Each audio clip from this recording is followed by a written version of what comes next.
Hello, so this is Gabriela. I'm going to talk to you today about the integration of Cosmos DB and Azure Functions. These are the two most favorite products that I have from Azure, and I think this is very interesting. I'm sure you will be very interested in trying this out.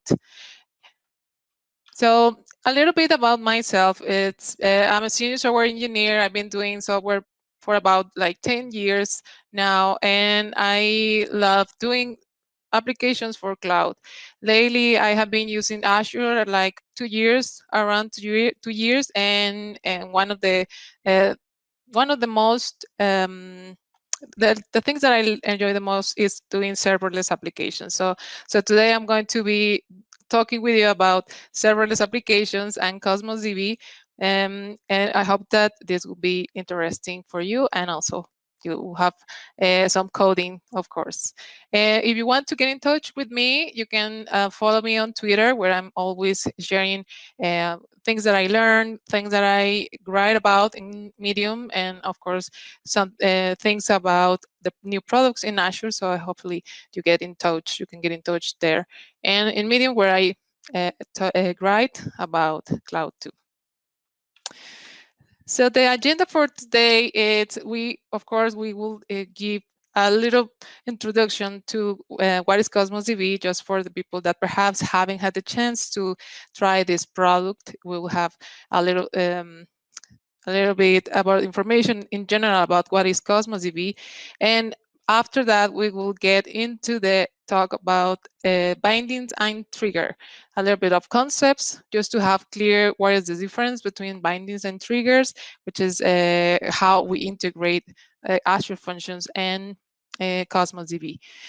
And then, of course, we will get to the code with a demo about solving a problem with where we will be using Azure Functions and bindings, triggers, and Cosmos DB.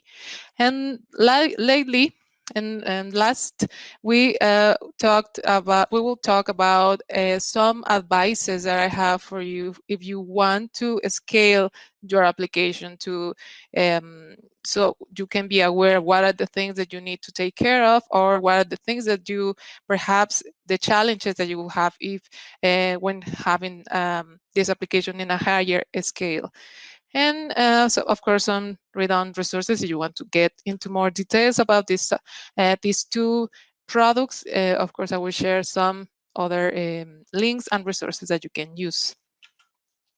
If you want to download the code to follow along the tutorial of the demo, you can go to this URL and get the slides on the code, so you can try it out in your local machine too. So what is Azure Cosmos DB?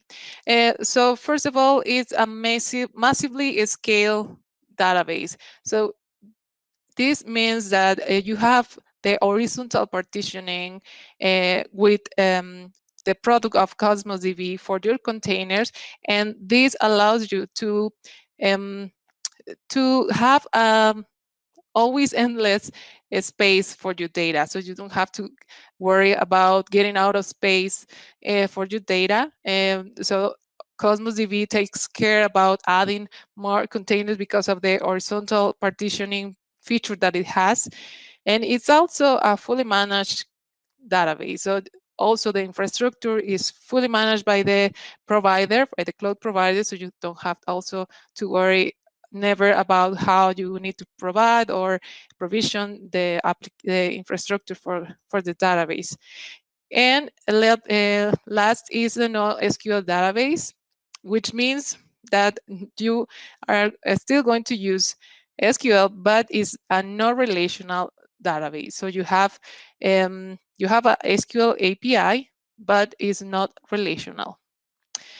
And also, besides that, we have notebooks in Azure, which is something that perhaps from other platforms or other tools, for example, Python, you have notebooks. So notebooks are also available in Azure. You can use also with C# for visualizing data from your database from Cosmos DB.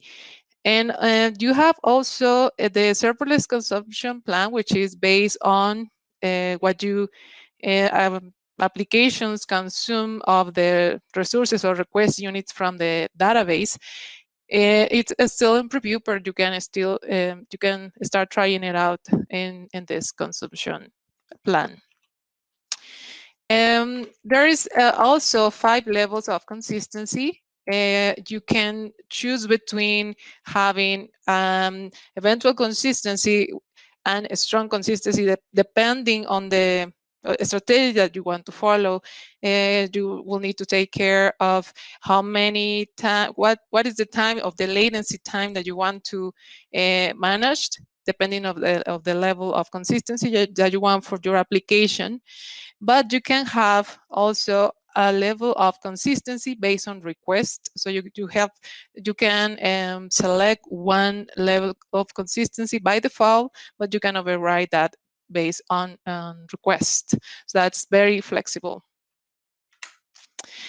And one of the features that I think that it's also very interesting in Cosmos DB is that you can select what is the API that you want to use with your like the interface with your data.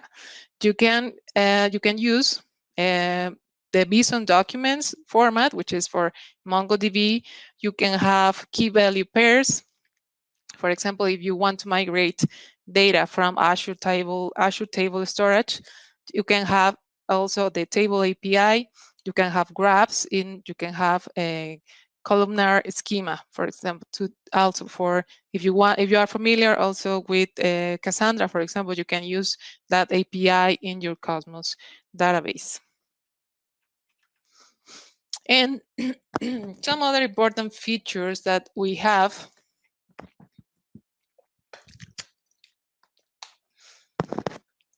it's that you can select what are the regions that you want to replicate your data. Just by going to the platform, you can select what are the regions that you want for your application. And you don't have to worry about how to provide or what if you have to do any changes. You just have to select what are the regions that you want. Sorry. And also some feature that I have to mention is the horizontal partitioning. So every time that your data or your database is growing, the platform also adds more containers if it's needed. So you don't have to also, like I have mentioned, you don't have to worry about what is the space that your data is growing. So it's always there are always partitions that are added to your database by the platform. And the last thing that I want to mention is the service level agreement that you have with Cosmos DB. If you if you choose the distributed version, you will have 5 nines of availability or level of availability. During the year, you have 52 minutes of downtime per year. It's a guarantee for that platform in the distributed version. So that makes Cosmos DB I think, a very reliable product and database for really big applications or where you have to manage big data. I mean, that's what Cosmos DB is made. So finally, how can I get started if I want to start trying out Cosmos DB? The first thing that you can do is get an Azure 30-day free trial. You will have to, of course, register and get a subscription in Azure, but you get 30 days of free credits. And also, you can still, after that trial, you can still using the free tier of many services that are always free. And the second option is you can get 30 days of Cosmos DB. For this option, you don't have to register. You also don't need a credit card, and it's totally free for Cosmos DB.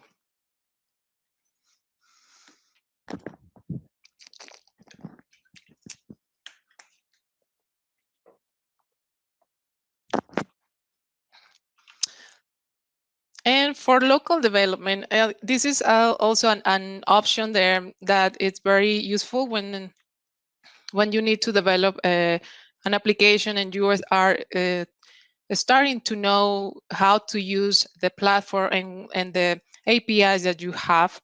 You can use a emulator in your local machine and you don't have to be connected to the cloud. Okay, and the last thing that I want to mention is that you can get a free tier of Cosmos DB if you keep your database um, at this 5 gigabytes or 500 request unit, as long as your database don't go over of that level of size, you can get Cosmos by free. Okay, so so for today talk for this session, where I want you to get to know is this feature with Cosmos DB and Azure Functions. You can get to use bindings or connectors that you can integrate with Cosmos DB and Azure Functions. And you know that we are using the serverless architectures here, and everything is around events. So with this approach based on event, you can integrate events from Azure Functions with data and replicate this data or add data to your Cosmos DB. So what is a binding? So binding, like I said, is a way to connect two resources, in this case, Cosmos DB and a function, uh, by using parameters. Bindings are defined in two ways. You have input bindings, which are data that comes into the function, and output bindings, that is data that goes out and goes to the database from the function. Or you can, and also you can have both. But those are a special type of bindings, and we're going to focus today in the input and output bindings. Um, so data from bindings are provided as parameters that we mentioned that. The input bindings are the data that the function receives, and the output is the data that the function sends. And the supported languages that we have, it's Java, JavaScript, and Python, C#, C#, and F#, and Java. Today we're going to use C#. And last, I want to mention that triggers are very different than bindings. Bindings are just connectors between the function and the database, and triggers are the way that the function responds, or are the way that the function gets executed. So it's an event, and it's different when you have binding. So that's the main difference that I wanted to highlight, so you can get very clear what it's binding versus what it's trigger. And here I have just the official documentation, where you can go more into details about what are the other bindings. Perhaps if you want to explore other services that provide these connectors, you can also check that out. Okay, so these are more details about the triggers. A function just have one trigger, of course, because a function just can respond based on one trigger. The triggers are always associated with data. And also one of the things that are very important about trigger is that we have a special feature in Cosmos DB, which is the change feed.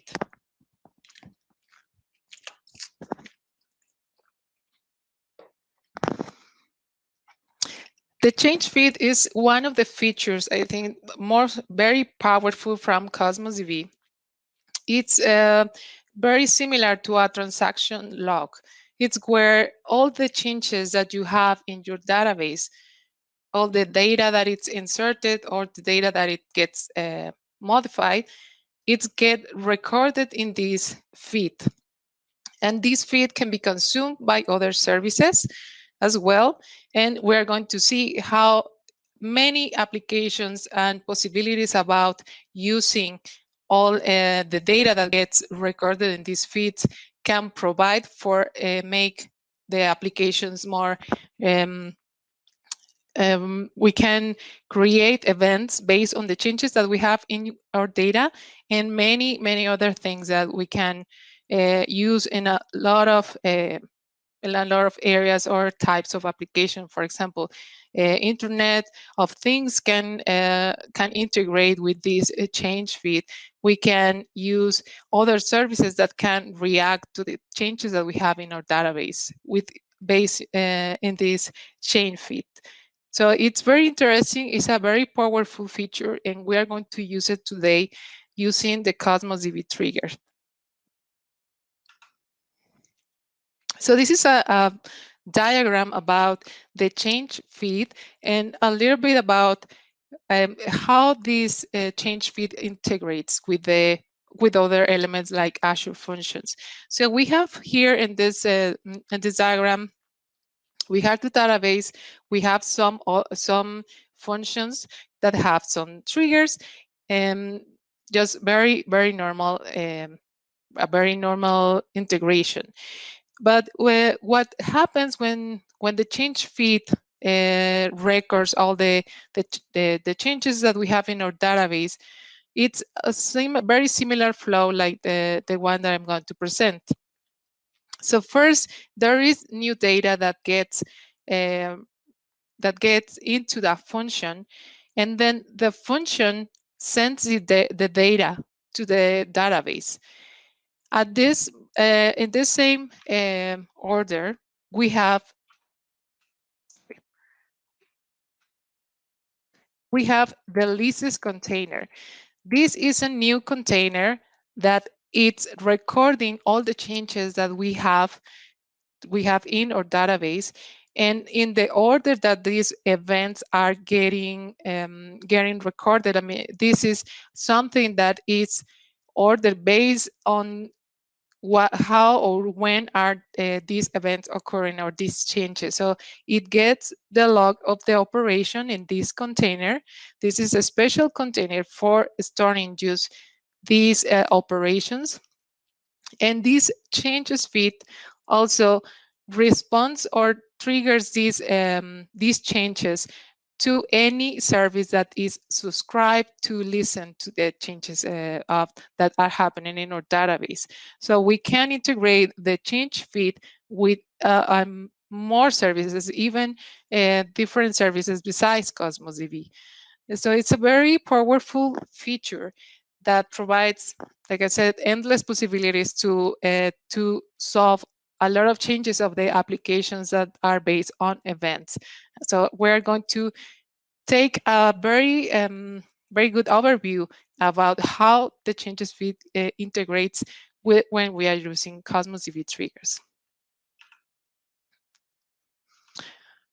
Okay, so there are these 3 steps. So let's get to the demo. Let's get to the code. What we are going to do is trying to solve a problem or designing the solution that we're developing today. And we are going to use bindings and triggers. So what we want to accomplish is we have a mobile application, and this is used by our users.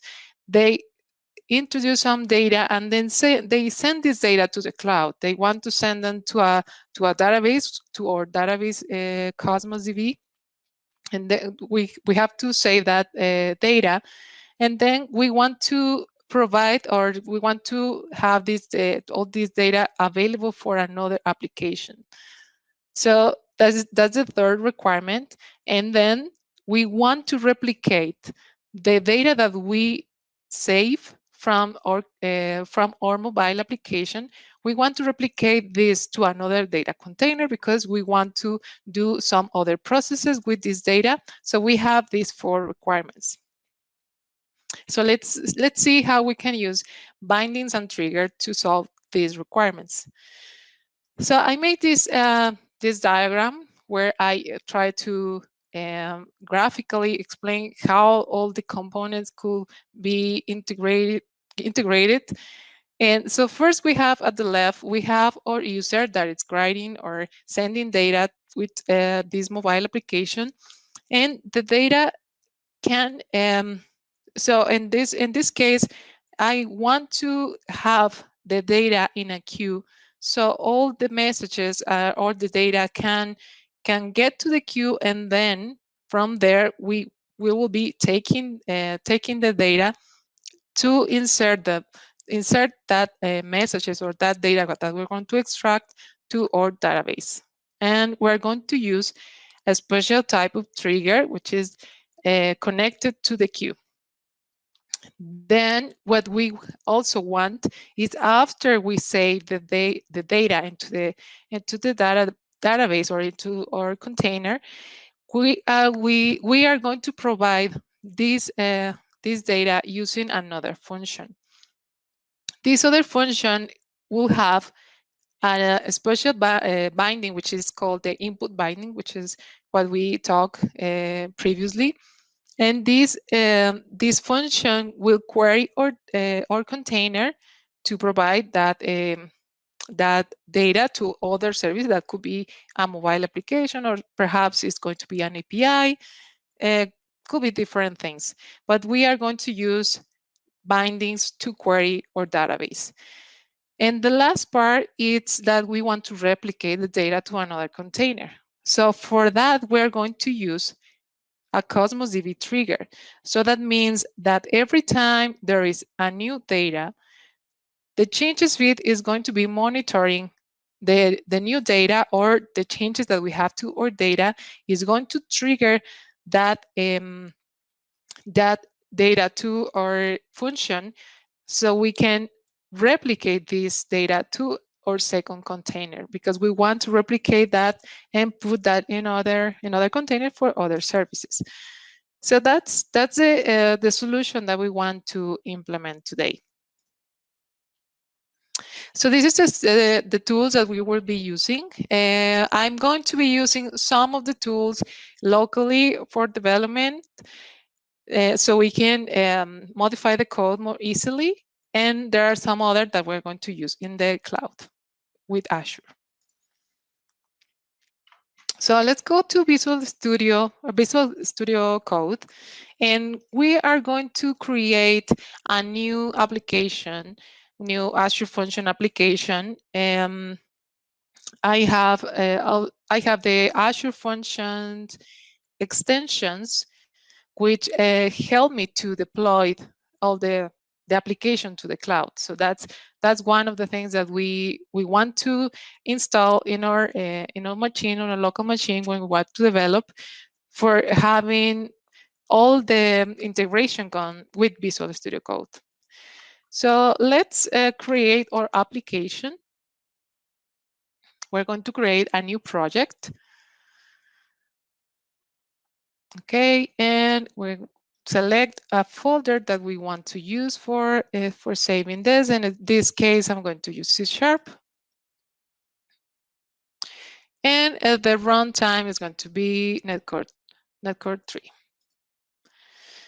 For the first function that I'm going to use is the queue trigger. Remember that we have our first element, or the solution. We want to have an application, a queue getting all the messages. So I'm going to use a queue trigger. And I'm going to name it here like read messages from queue. And let's use the name of, let's say that we have a web store, and that's the name for our application, a name in space. And we're going to create a new file with the settings. And I'm going to use my subscription for having lately deployed the application. So I'm going to select the Azure subscription. And then we need to also keep in mind that we need a storage account for using our application in Azure Functions. So I'm going to use one that I already have created. Otherwise, if you have to create one, you can do that too. And I want to I want to provide what is the name of the queue that I have. I'm going to keep this name, and later I'm going to see what is the name of the queue that I'm going to be using. And this is for debugging. I'm going to skip this for now. And we're creating the project.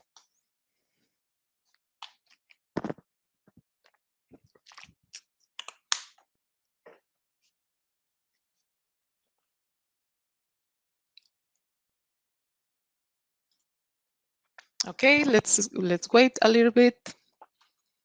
It's creating the application and also is creating the function that we are going to use for the queue trigger. Okay, so it's done. So let's explore a little bit about the code that we have. We have this queue trigger, and we have the name of the trigger and also the connection that I'm going to use with the queue. Here is where we want to add our bindings. In this case, what we want is as soon as I have a new message in the queue, I'm going to send this data to my Cosmos DB. So I'm going to add this binding here. So there is a special syntax, and there are some parameters that you can review for your reference in the documentation. So I'm going to just for doing this a little bit faster, I'm going to I have it here on my local machine already configure, and I'm going to add the second parameter with the binding. So this is the syntax that we have for the bindings. The first thing that we need to provide, of course, is the name of the database. The second thing is what is the name of the container where my data is going to be stored for this case of the data. And the other parameter is the log, which is something that all the functions have, just to log all the errors or anything that we want to send to the log. So we have to get created. There are some changes here that we need to. We have some reference missings. We need to add that.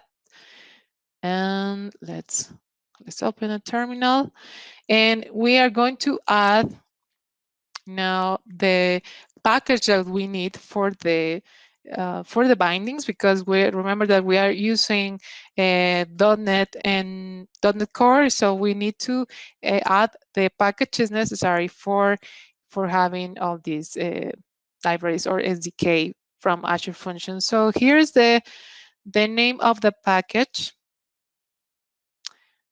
Okay, I have it here. I'm going to copy that and paste it here. So I'm going to add this package to my application. I'm going to wait a little bit. Okay, so it's already added, and okay, everything goes well. And there are still some things that we need to take care of. So we have now a new type. We have a customer document. So I want to have the data that I get on the message, I want to have that in a special type, because I want to save that for a container that it will have customer records or customer items. So I want to create a new type. Let's create a new folder for that. We're going to call this folder like models. And here's where we will have all the entities that we will be using um, with our application. We have the customers. Okay, so we need to add that. Let's name it customer.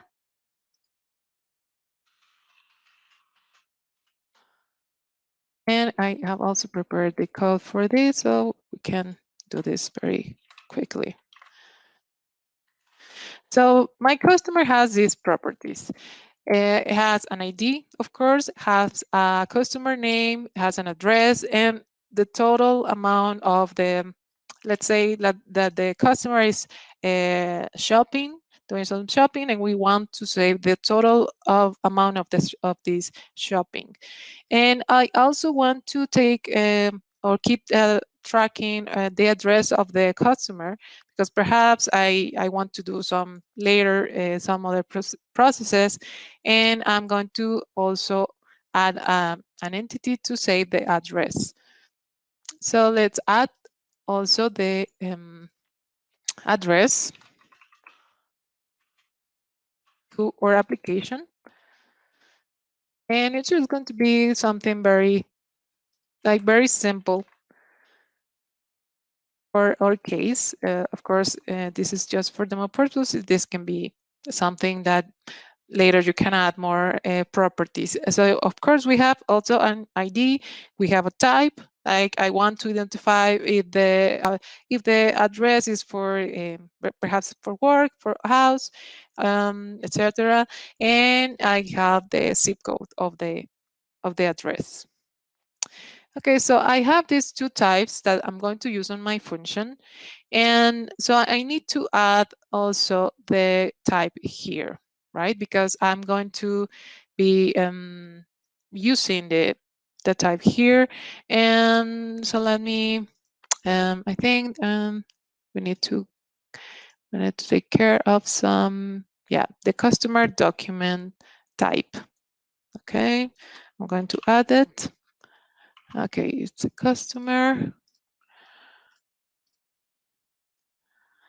Let me see, let me check that customer document.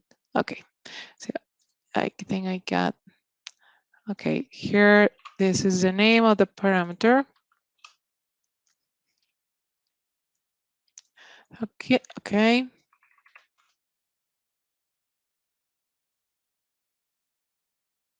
So here is something that I want to emphasize about the output binding.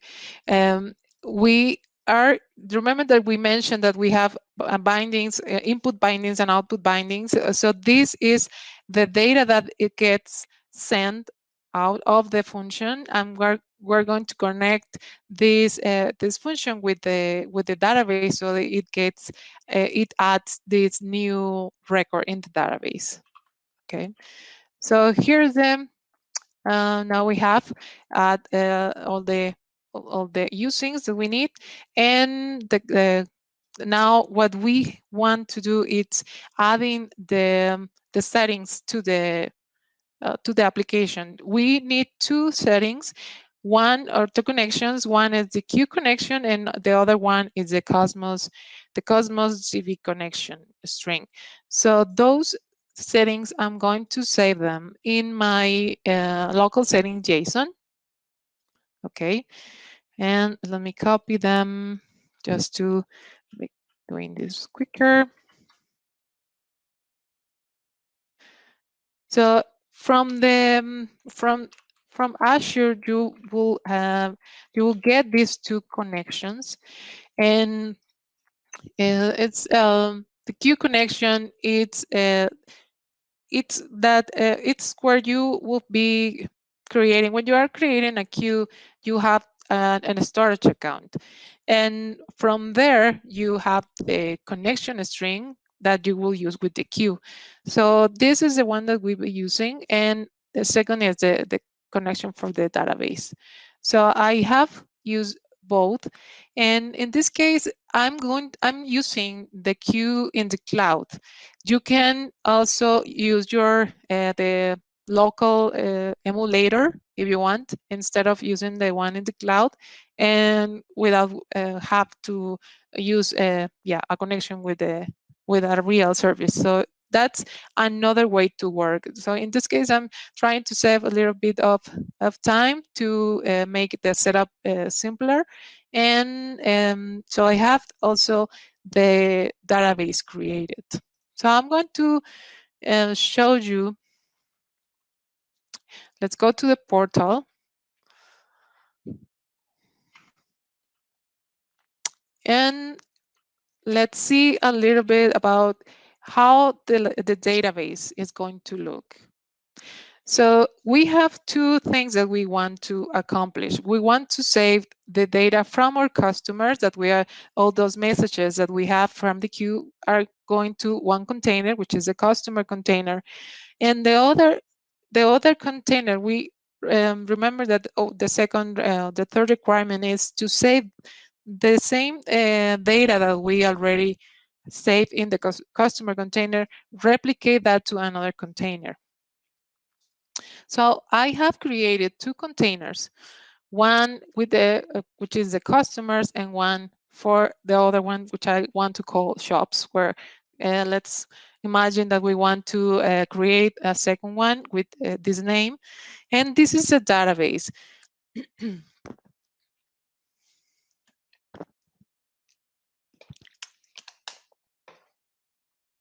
Okay, so we have these customers and we have the shops and the database created.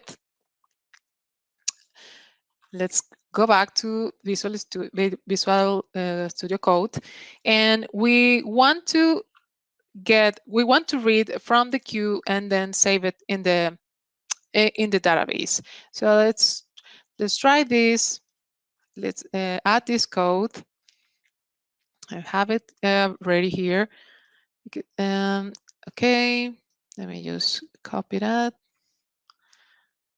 Okay, here it is, and I'm going to paste it here.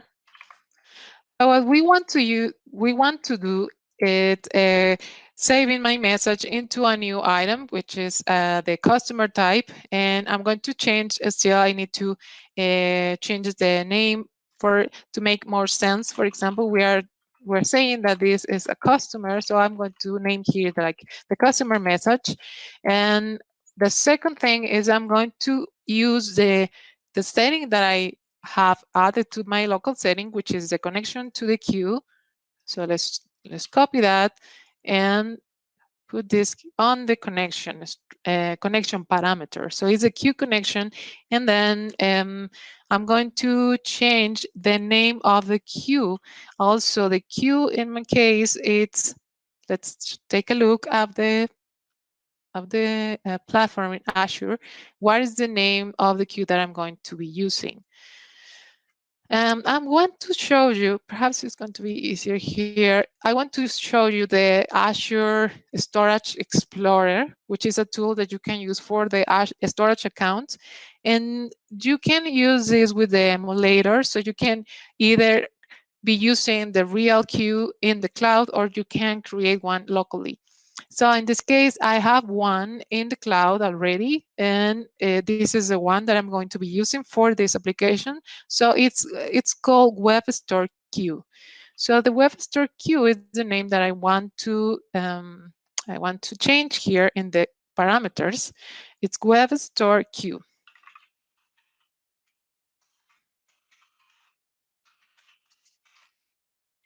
And then I need to okay, so I have the customer name. It says that I need to add a customer name for let's say customer. It's a customer name. Okay, so it's the same name. And here it's the name of the queue. Okay. Here it's the name of the queue. Okay. So here's the name, here is the item that I get from the queue. So it's going to change this to customer message. And here is the customer message. I also have to change the type. In the case of the queue trigger, I can use the type of a string, because at the end in the queue it's just a message. It's just a string representation what the queue trigger has. But it's better if we can use a type. We have already defined a type, so it's the one that I'm going to use, so we can have already the correct properties and all that we want to use in this case, in this application. Okay, so that's all the codes and the changes that I need to do in this case for this function. So let's try this out and see if we get the result. So what we want is, we are going to be adding one message to the queue, and then what we want is to check that this message gets into the customer container. So that's what we want to, that's the goal for this. So let's run this function. Okay, it's starting. And so we want to, as soon as the application is starting to listen to the queue, we will be adding manually. In this case, we're going to be adding manually. In a real situation, we will have an application sending the messages to the queue, but in this case, we are going to do that manually, and we are going to see how this function responds. Okay. Okay. So there is one more thing that I need to set in the settings that I completely forgot. So there is this web storage setting that we need to set when we are working with functions in our local development environment. And this is so the runtime knows uh, where it has to execute the function. Okay, so I'm going to change this. Okay, let me try this. Let me get the configuration here. Should be okay. Web storage. Okay, let me change to the other application, and I have here the setting name. So it's use development storage. So this is sometimes is not something that it's so obvious to use, because we're perhaps um, we haven't. I mean, the template doesn't have this set it when it's created, when the application is created. So sometimes it's not so obvious to have this, but this is necessary to execute here in local development. So that's how it goes. And let's try this again. Just double check that I have the correct syntax, because I'm checking here. I have some red some red uh, some red signs. Okay, it's because it was missing, but it's already there. So it's complete. And web storage. Also, we are not going to be using this setting, but it's not an issue if we leave it. Okay, so let's try again.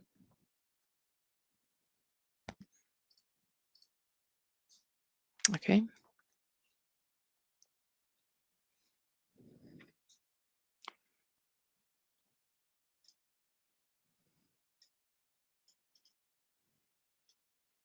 Okay, it's starting. Okay, let's wait a little bit more. It's starting. So the application, so this function, it's going to be using the queue trigger. Okay, so here we have the queue trigger. And I'm going to add a message here. in the queue, and I'm going to hit OK. Okay. And the application, what it does, it is going to read this message and it's going to send that to the output binding that we already declared. And it's going to insert that in the Cosmos DB. Let's check here the customers, items, and we have the new item here. So it's the one that we send in the queue. So that's the way the Cosmos binding work. And we have now we need to create two more functions, one with the input binding and one with the Cosmos DB trigger. So I'm going to do this very quickly so we don't go over the time. And I'm going to stop the application. And I'm going to create just two more. One which is going to create one with the here we have a small wizard in Visual Studio Code, and so we can use that to the second function. We are going to use an HTTP trigger with an input binding. So the HTTP trigger is going to get the ID that I want to query from my database, and the input binding it's going to provide that data to Cosmos DB so I can query the container. So that's what we are going to do. I'm going to create a function which has with a HTTP trigger, and I'm going to name it this like query database, query customers,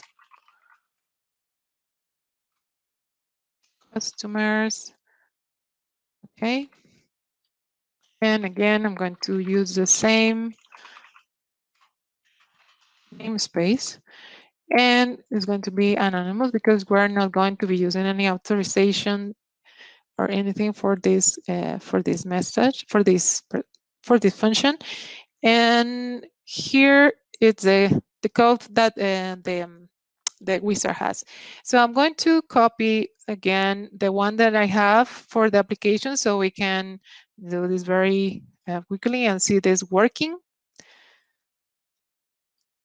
Okay, so we have the query, and I'm going to copy from, okay, I'm going to copy the function, and I'm going to explain to you what are the changes that we are doing. So here is the HTTP trigger. That's the first parameter that we have. And then we have the input binding that it's the connector with the Cosmos DB. We have these parameters that we need to always use in a binding with Cosmos DB.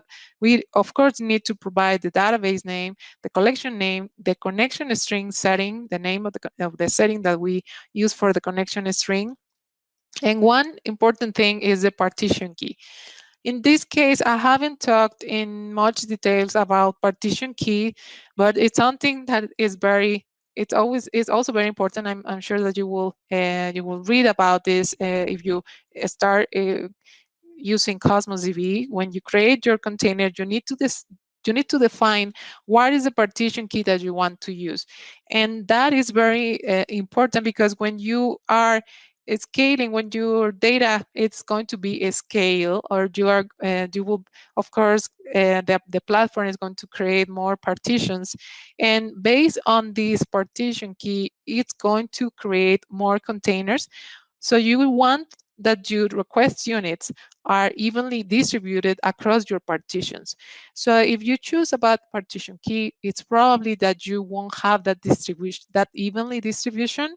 And this is a setting, or this is a configuration that cannot be changed later. So you won't have the chance to change that if you have unexpected results. So it's very important to have a good to make this decision correctly since the beginning.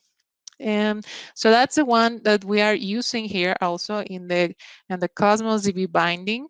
And I also need to add the customer uh, using for where is my class of the customer type. So I have added that. And one other thing that I want to mention is that the way that I am using the bindings are using the route parameter of the HTTP trigger.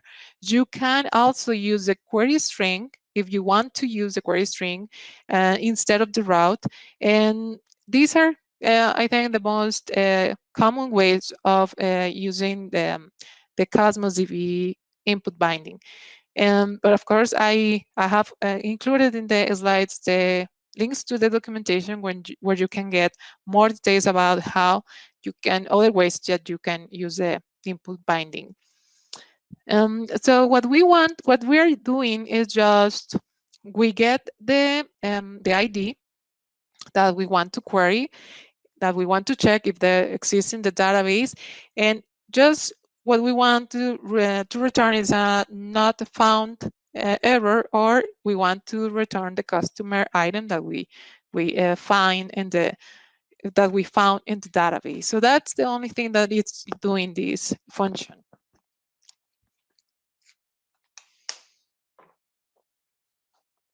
So we can execute the function to check that if this is working as expected.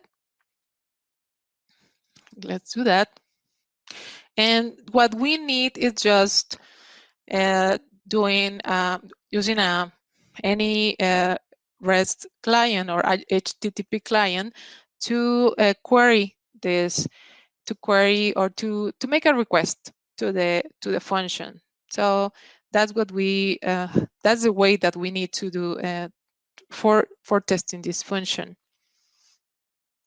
And we are just checking the time, and here we have, here is the URL that we need to use for this case. Okay, so I'm going to use just Postman for opening this, and just want to show you how. Okay. Okay, in the meantime that the Postman application gets open, we can start adding the other function that we need to add. Remember that we want to add a Cosmos DB trigger function, sorry, that can react to a new, sorry, get the Postman, okay. We want to add a new item to a second container. So that's what we want.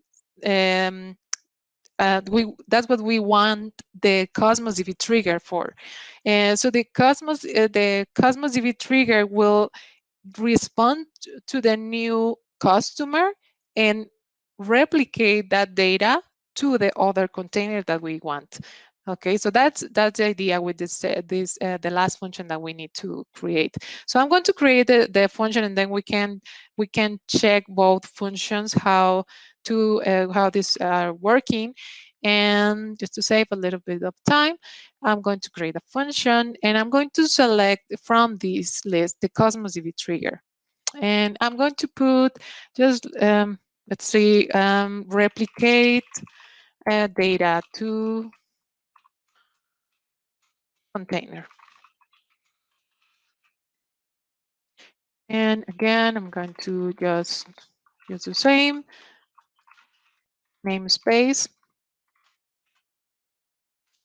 And we have already a setting for the Cosmos DB connection. So just select that, and the database name we have is web store, and the collection name that I want my trigger to monitor its customers,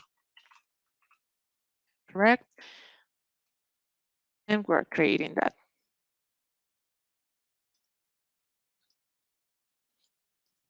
Okay, let's give it a little bit of time, and we can, yeah, we need to wait to this function be added. because we are not executing the application, so we cannot be able we are not able to test any of the other functions. But this is the code that the wizard has, or the template. And I want to just emphasize the parameters that you need. Of course, as the inputs, you have the database name, the connection string, but there is one new element that we have mentioned before, and it's the list collection name. So the list collection name, we need to provide that to the function, so the function knows what is the container that the change feed is using. And so it's going to be monitoring that container, and so it's going to be reacting to all the changes that are happening in our database.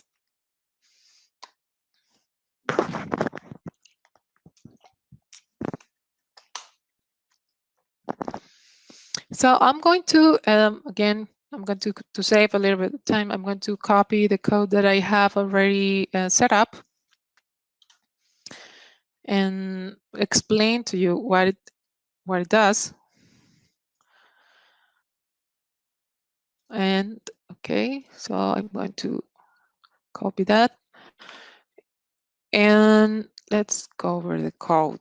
So we want to remember that this function, it's going to be using the trigger, and it's going to be also using an output binding. Remember, in the first function that we create, what was using an output binding to save some new document into Cosmos DB. So this one is using these two things, the trigger and the binding. So it's going to have all the elements that we have reviewed in the talk. And so this way is how you can integrate with the changes feed and also with the bindings using this output binding with Azure function. And there is a new entity that I have added to the code, which is called shop. That's the one that we want to use for the other container. So that's one that I have already defined. So I'm not just going to add it to the project.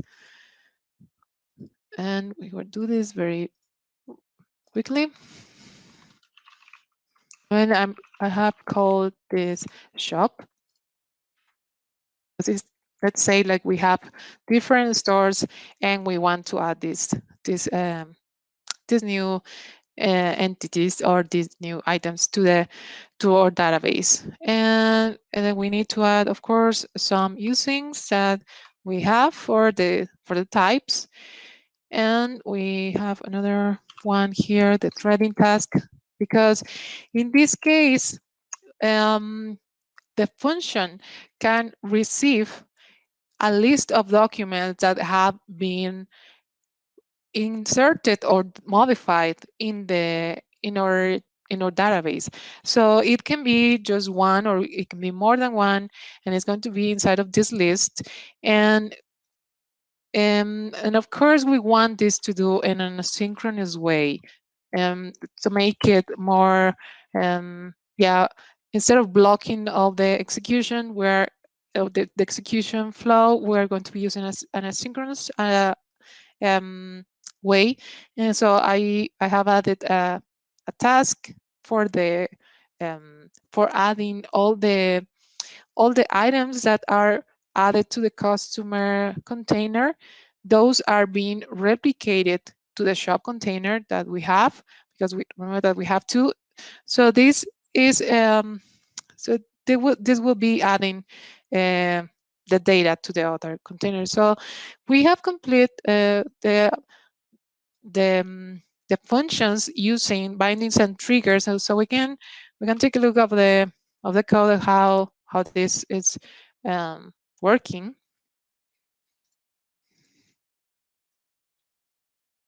And we have Postman. Okay. Here I'm going to close that one and save. In the meantime that the application starts, I'm going to create a new request. Okay, let's wait for the for the application to start, so we can test it out with the input binding, and then we can test out the trigger.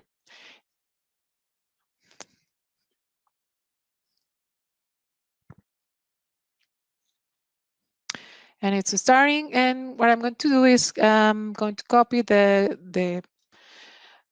URL from the for the get, or for the for the HTTP trigger. And okay, I'm going to copy that. And here is here are all the placeholders of the parameters that we have already set in the function. So the collection name that we want to query is customer, and the partition key that we have in this case, it's the I set it the zip code of the address. So I'm going to be providing in the route the value um, of that zip code, and then what I want to what I have to provide is the ID of the item that I want to query. So I don't have the ID, so I need to check that in the database. And I'm going to copy this one, which is the only one that we have. And I'm going to paste this and hit send. Okay, and let's check. Okay, so this is the item that we have in the database. So it's working. It's querying the database in the cloud. And the other thing that we want to test is a Cosmos DB trigger, which uh, is going to be reacting to a new item in the customer's container. So I'm going to create a second customer. I'm going to use just the queue, because remember that we need to create the customer using the queue. I'm going to use another name. I'm going to use another, we can use another zip code just to differentiate that from the first one, and just changing something in the message. And so we added that, and it's gone because already the Azure functions take this message from the queue and process it. So we want to check now in the container what are the items that we created. So it's the second one that we added. So it's here. And also I want to check if my second container had the item that I also added in my function. Okay, so this one is not added. So perhaps we have, okay, perhaps we need something to set up in the Cosmos DB trigger. Let's check this out. So we have the web store, we have the Cosmos DB container, and it says Lisa's container. It's created. Okay.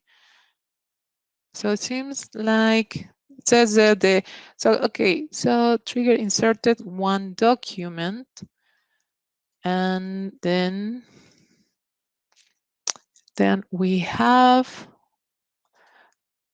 don't have I don't see the message of the new of the new um, records in the shop container. So something seems to be not something seems to be preventing the Cosmos DB trigger to respond to this event.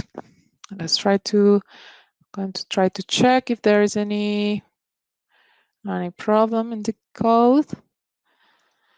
Queue trigger. Okay. Okay.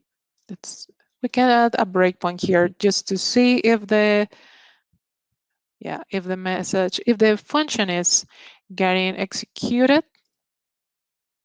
Okay, one document, read message from the queue.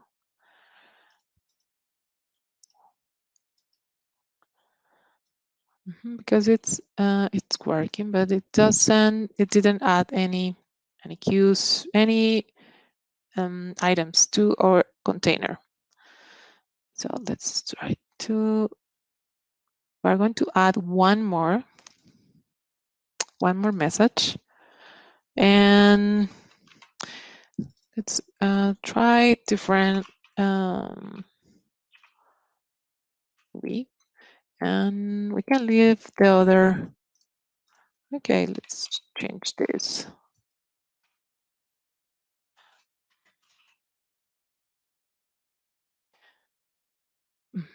Okay, so it gets executed. Trigger function, Q trigger, and but I don't see the other trigger gets executed. Cosmos DB trigger, and it didn't. Yeah, it didn't. Also, the breakpoint, it wasn't hit. Okay, so we're going to. Okay. Okay, seems that I start the application, and then the third function was not started. So we can see here that we have just these two functions started, and perhaps I hit the running the start debugging before the other function was saved, I think. So let's, okay. So let's start. So let's try again. Okay, start debugging. Okay, and we're going to see that the three functions get started, just to be sure that we're executing the three functions. So let's just wait for the output. And if we want, I want to just talk about how you want to deploy, how you will have to deploy this in Azure Functions. Okay, so it's not been, okay, for some reason it's not being caught by the application. Let's see if the perhaps namespace, the namespace is fine. Web store functions and replicate. Okay, man, I think I missed, and I removed the name of the function. So that must be the reason that is not being executed. Okay, that's a good thing to know. And I'm going to put the correct name, replicate data to container. Okay, so that's then. Now I think everything is complete. Okay, so start debugging. So here I have the extension of Azure, and here with Visual Studio Code, it's really easy to deploy your application to the cloud. It's just a matter of hitting this button here. You have your local project and you have the functions, and then you will have to deploy your application or your function. So everything that you need to have in the cloud to have this application deployed, you will get that created by this tool, by this extension. So now it's yeah, I can see that, yeah, now the Cosmos DB trigger function is working, And let's just add, to refresh here, let's add a new message just to have complete all the function tests locally. And then Frank and 9, and now that doesn't be whatever we want. Okay, so it's getting executed.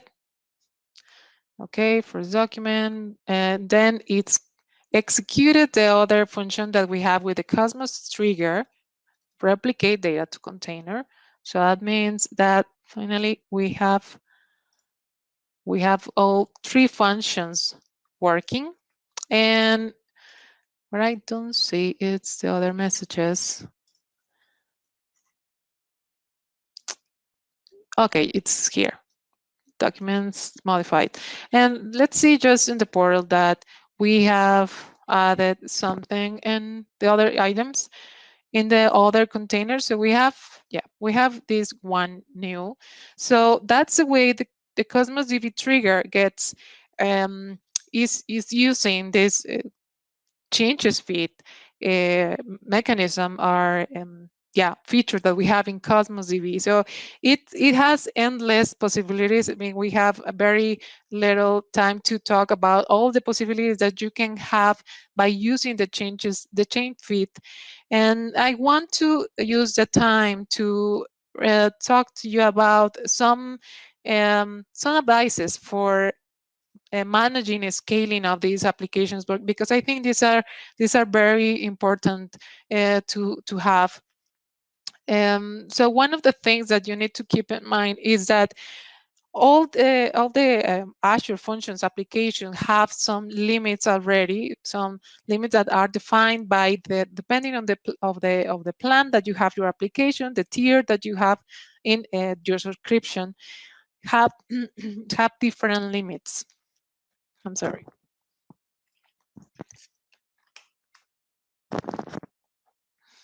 So there is a special controller which is called the scale controller that is having this mechanism of scaling out or scaling in depending on different heuristics based on the services that your Azure function application is using. It's if it's a database, if it's a hub or a bus or another service that it's using resources that needs to be scaled along with the Azure functions. This scale controller, it's managing all the level of the scale that your application needs to use. But you need to be aware of what are these heuristics, so you can also be monitoring. For example, if you want to use the change feed, you need to be aware that the changes feed is processing all the changes that you have in your database, that you are either if you are replicating or creating new events, so you don't miss any of the changes. Also, one thing that you need to take into account is that if there is any error during the Azure function execution that was triggered by a change, that if you don't manage the retries of these errors, if there is an exception, then that doesn't get executed, and then the event is missed. And you need to prepare your application to be resilient of these fails, or be prepared to manage a strategy where you don't miss any of the changes that you need to process.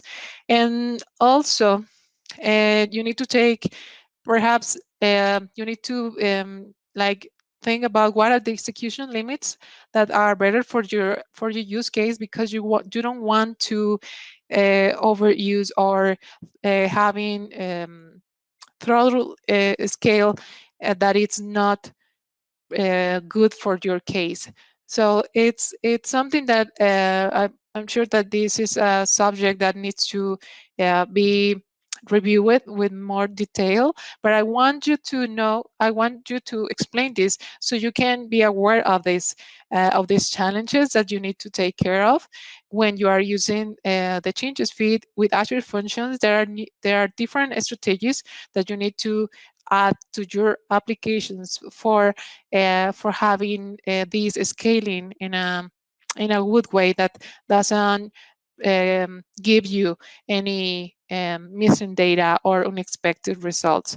So there is also a way to monitor the changes feed so you can know when your application is not at the same piece or rhythm that your changes feed are generating the events or the data, and this is also something that it's very good to have in your application. So the monitoring of the changes feed and how this is relating with the dynamic scaling, because remember that applications and the Azure functions can scale out and scale in as well. So this is going to be something that you will have to adjust based on events. For example, you can develop your own metrics if you want to use a queue, for example, where you can add events or messages to the queue, and based on metrics that perhaps the number of messages that have the queue, and you can adjust the numbers of the resources that your the instances that your function application it's using. So that's something that is very very important to address. And just to mention what is the limit, and the consumption plan you have 200, and the premium plan it's 100. So that doesn't mean that you need to use those limits. You can adjust these limits to your application or your special solution or your special case. And here these are some resources that I would like to share. Of course, this is in the slides. If you download the slides, and you can check this later to know how you can develop these strategies to manage unexpected results or exceptions while you are using the changes feed and Cosmos DB triggers or bindings in your applications. So thanks a lot for listening to this talk. I hope this was helpful, and you can check this out if you want to try these Azure functions with your Cosmos DB in Azure.